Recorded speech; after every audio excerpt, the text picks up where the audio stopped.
प्यारे दोस्तों, यह डिक्टेशन 400 शब्द की 80 शब्द प्रति मिनट की गति से 5 मिनट में बोली जाएगी।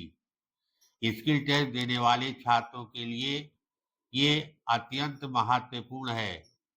रेडी, स्टार्ट करते ही डिक्टेशन शुरू हो जाएगी।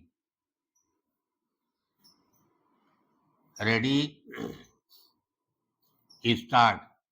महोदय, इस बहुभाषा देश में भाषाई सौमनस्य और भाषा साम्य की नितांत आवश्यकता है।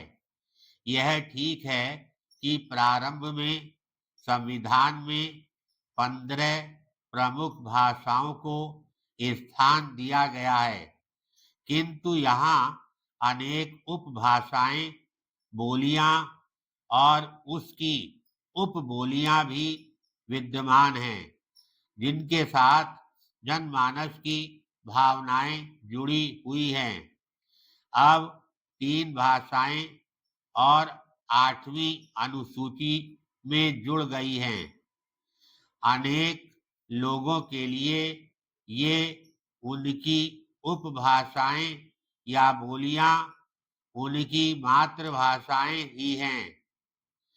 ऐसी परिस्थिति में भारतीय भाषाओं का पारस्परिक आदान प्रदान भारतीय गणतंत्र को भाषा के स्तर पर एक मजबूत आधार देने के लिए आवश्यक है।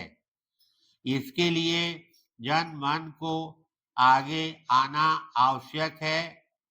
हमें भाषा की दीवारें तोड़नी हैं, प्रांतीयता की संकीर्ण भावनाओं का त्याग करना है, सभी भारतीय भाषाओं में समन्वय, तालमेल और सौहार्द स्थापित करना है।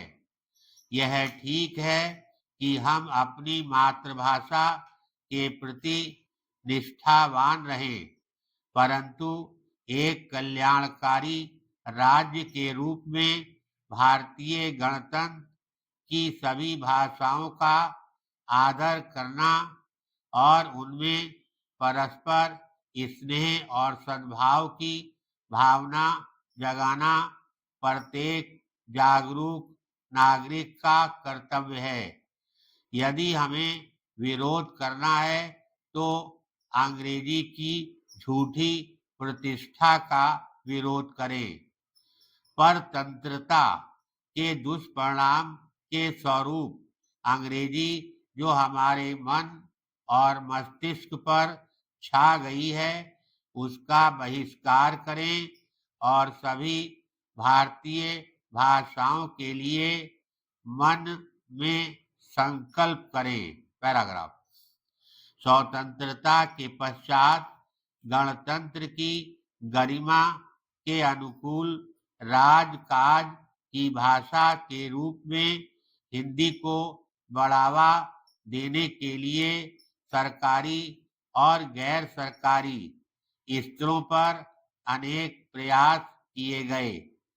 वैज्ञानिक तथा तकनीकी शब्दावली आयोग और केंद्रीय हिंदी निदेशालय ने तथा विधि मंत्रालय के राजभाषा आयोग ने अपने अपने क्षेत्र की शब्दावली निश्चित करने का कार्य किया।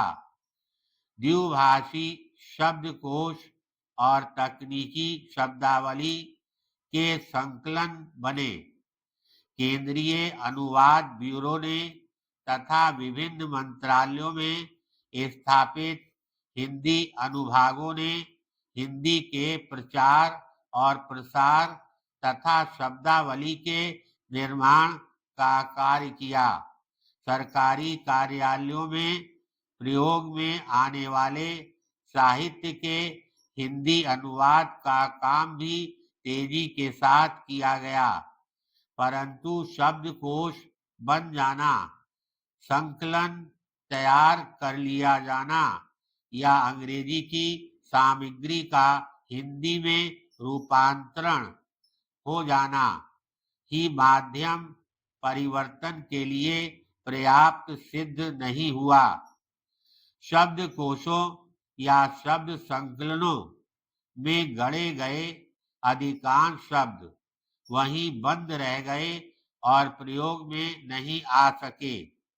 अनुवाद के कारण भाषा ने बोझिल और कृत्रिम रूप ले लिया। धन्यवाद।